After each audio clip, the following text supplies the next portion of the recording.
This video introduces you to the Soma Cube. This is a Soma Cube.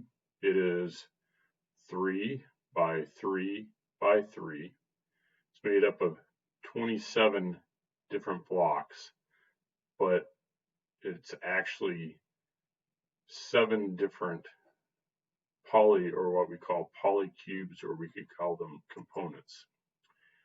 There are 240 solutions to the Soma Cube using these 7 parts as they are configured here.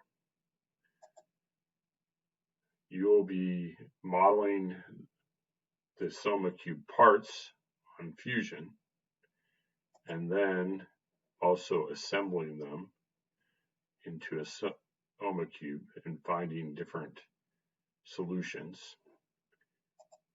And we will also find some other shapes we can make using the Soma Cubes.